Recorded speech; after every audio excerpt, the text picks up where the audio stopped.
So why are we surprised? All the good people keep away from politics. Who will be in politics? It's a vacuum. It will be filled by bad people. If all the good people go abroad or join the private sector, who is going to be in government?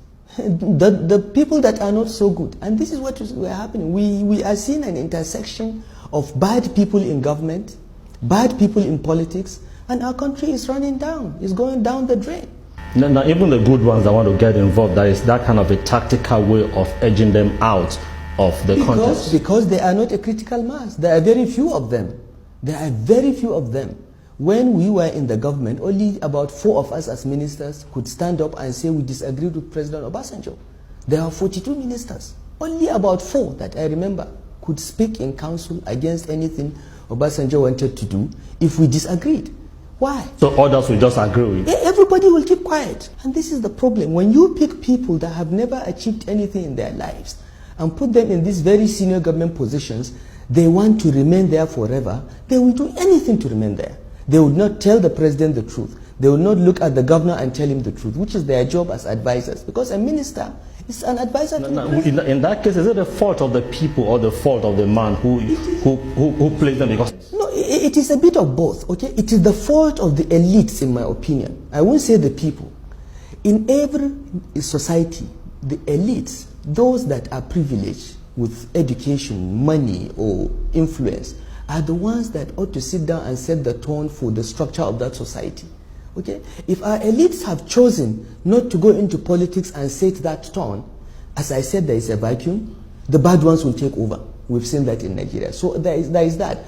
It is also true that the leader that picks those around him is culpable, because you are responsible for those you select. Okay? You are constrained to some extent, because our constitution, for instance, says that the president must appoint a minister from each state. But it doesn't say that you should appoint a criminal from the state. It says that you should look for the best possible person and appoint him to be minister. So there are constraints, but still I believe that in this country we have so much talent that if we are really looking for square pegs to put in square holes, we will find them. And there is... I think it has to do with the sincerity of the person in charge. No, as I said, leaders must be checked. Absolute power, power corrupts. Absolute power corrupts absolutely. So leaders must be checked. It is in their own interest to create a system that they are checked. Okay? If they are not checked, even good people become bad people. I have seen that transformation. I know many people that I have worked with, that I have interacted with, that were really good when we worked together.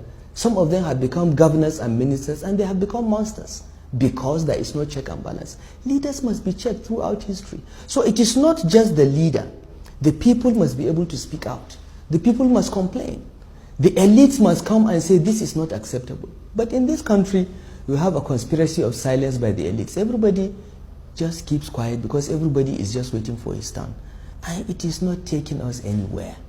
We are all going to be consumed by this crisis. This keg of gunpowder that we're sitting on, in which 75% of the population is below the age of 35, they have no jobs, no hope, and they have not seen a country that ever functioned.